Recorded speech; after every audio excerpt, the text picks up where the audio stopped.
தென்னிந்திய திரையுலக super star எல்லிசை மன்னர் என்று பெயர் பெற்ற மறைந்த திரைப்பட நடிகர், தென்னிந்தியாவுடைய முதல் சூப்பர் ஸ்டார் என்று பெயர் பெற்ற எம்.கே. தியாகராஜ பாகவன் என்று சொல்லப்படுகின்ற எம்.கே.டி என்று அழைக்கப்படுகின்ற எம்.கே. தியாகராஜ பாகவனுடைய மணிமண்டபத்தை சட்டமன்றத்தில் அறிவித்து அவருக்கு முழு உருவ வெங்கல சிலை நிறுவி மணிமண்டபத்தை அமைத்துக் கொடுத்தவர் எங்களது அண்ணா திராவிட முன்னேற்ற கழக பொதுச் செயலாளர் எடப்பாடியார். அவர்தான் இன்றைக்கு முதல் முறையாக இயக்கத்தின் சார்பாக, அனைத்து அண்ணா திராவிட முன்னேற்றத்தின் சார்பாக மறைந்த டென்னிஸ் சூப்பர் ஸ்டார் எம்.கே.டி அவர்களுக்கு கட்சியின் சார்பாக அங்கீகாரம் கொடுக்கின்ற வகையில், சமுதாயத்துக்கு அங்கீகாரம் கொடுக்கின்ற வகையில் அதிமுக மூத்த நிர்வாகிகளை அனுப்பி அவருடைய திருவுருவ சிலைக்கு மாலை அணிவித்து மரியாதை செய்ய அறிவிப்பு வெளியிட்டிருக்கிறார்.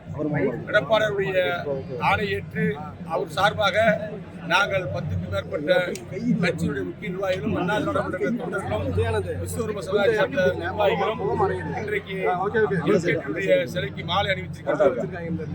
பிற்படுத்தப்பட்ட வகுப்பை சேர்ந்தவர்களுக்கும், சிறுபான்மை சமுதாயத்திற்கும், பெரும்பான்மை சமுதாய மக்களுக்கும், உண்மையாக தேசப்பட்டு உள்ள தலைவர்களுக்கும் மணி மண்டபங்கள் அமைத்து அவர்கள் பிறந்தநாள் விழாவிலே கௌரவிக்கின்ற நிகழ்ச்சியை தொடர்ந்து செய்து கொண்டிருக்கின்ற அரசு அம்மாவுடைய அரசு, எடப்பாடியார் அரசு என்பதை இன்றைக்கு நிரூபிக்கின்ற வகையில் எடப்பாடியார் அவர்கள் அவருக்கு பெருமை சேர்க்கிற விதமாக எங்களை அனுப்பி வைத்திருக்கிறார்கள். எங்களுடைய புகழ் ஓங்குகிறது என்று சொல்லி விடைபெறுகின்றோம். நன்றி. மண்டப பராமரிப்பு இப்ப 2026 தேர்தலில் உங்கள் கூட்டணியில் மேலும் கட்சிகள் வர வாய்ப்பு இருக்கா? மேலும் பல கட்சிகள் வர வாய்ப்பு இருக்கா? அற்புதமான கூட்டணியை, அருமையான கூட்டணியை, வெற்றி கூட்டணியை கழக பொதுச் செயலாளர் அண்ணன் எடப்பாடியார் அமைப்பார். விடுதலை சிறுத்தைகள் 25 தொகுதிகள் தரவங்களோட கூட்டணிங்கிற மாதிரி அவங்க தொண்டர்கள் மனநிலை இருக்குன்னு சொல்லி அதிமுக வெற்றி பெறக்கூடிய அளவுக்கு வலுவான கூட்டணியை எங்களுடைய பொதுச் செயலாளர், முன்னாள் முதலமைச்சர், வருங்கால தமிழகத்துடைய முதலமைச்சர் 2026 சேன் சார்ஜ் கொண்டை அலங்கரிக்க போகின்ற முதலமைச்சர் எடப்பாடியார் தலைமையிலே ஒரு வெற்றி கூட்டணி அமையும். இன்னைக்கு முதலமைச்சருக்கு பிறந்த நாள். இன்னைக்கு முதலமைச்சருக்கு பிறந்த நாள். அவருடைய ஆட்சி எப்படி இருந்தது? அவருக்கு எப்படி வாழ்த்து சொல்றீங்க? நன்றாக இருக்கட்டும். அவருடைய ஆட்சியை பொறுத்தமட்டில் வேதனைப்படக்கூடிய நிகழ்வாக தான் நடந்து கொண்டிருக்கிறது.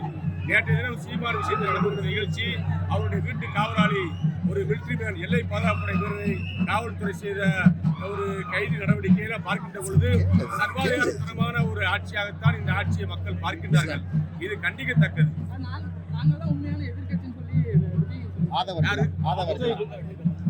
அதிமுகவுக்கு கிளைக்கழகம் தோறும், கிராமங்கள் தோறும், குக்கிராமங்கள் தோறும் கிளைக்கழகம் இருந்து பேரூராட்சி கழகம், நகர கழகம், மாவட்ட கழகம் அணிகள் சார்பாக பல கோடி தொண்டர்களை உள்ள கட்சி, 2 கோடிக்கு அதிகமான தொண்டர்கள் உள்ள மிகப்பெரிய கட்சி அனைத்து அண்ணா திராவிட கழகம்.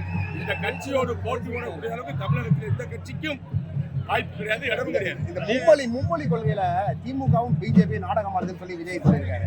மும்மொழி கொள்கையில யார் நாடகமானாலும் சரி, எங்களுடைய பொதுச்செயலாளர் எடப்பாடியார் எடுத்திருக்கின்ற முடிவு, புரட்சித்தலைவர் எம்ஜிஆர் எடுத்திருக்கின்ற முடிவு, புரட்சித்தலைவர் அம்மா அவர்கள் எடுத்த முடிவு தான் எங்கள் பொதுச்செயலாளர் எடப்பாடியார் அறிவித்திருக்கின்றார். இருமொழி கொள்கை தான் தொடரும். அதற்கு தான் அண்ணாவிற்கு ஆதரவு கொடுக்கும். 3வது மொழியை விருப்பப்பட்டு படிக்கலாம், அதை திணிக்கக்கூடாது என்ற அறிவிப்பை எங்களுடைய பொதுச்செயலாளர் சொல்லியிருக்கிறார். இதுதான் கட்சியினுடைய முடிவு.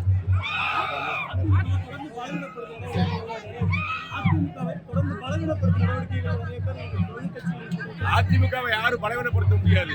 அதிமுக இல்லாதவங்களும் 30 வருஷத்துக்கு முன்னாடி கட்சி விட்டு வெளியேறி போய் வேற கட்சியில போட்டி விட்டவங்க, வேற கட்சியோட சேர்ந்தவங்க, இவங்க எல்லாம் வந்துகிட்டு ரெட்டலை எனக்கு வேணும், கட்சி எனக்கு வேணும்னு சொன்னோம்னா யாரு கேட்கறதுக்கு சுப்ரீம் கோர்ட்டு பாத்துக்கிறாரு, தேர்தல் கமிஷன் பாத்துக்கிறாரு. அது அதிமுக தொடர்ந்து பாத்துக்கிற மாட்டாங்க, பாத்துட்டு இருக்க மாட்டாங்க. அவங்களுக்கு எல்லாம் கட்சியில தொடர்பே இல்லாதவங்க கட்சி விட்டு வெளியேறி வேற கட்சியில நின்னாச்சு. ஆகவே கட்சியில சேரணும்னு சொன்னா எடப்பாடியார் பொதுச் செயலாளத்துல கடிதம் கொடுத்து அவர் விருப்பம் கொண்டால் சேர்ப்பார்கள்.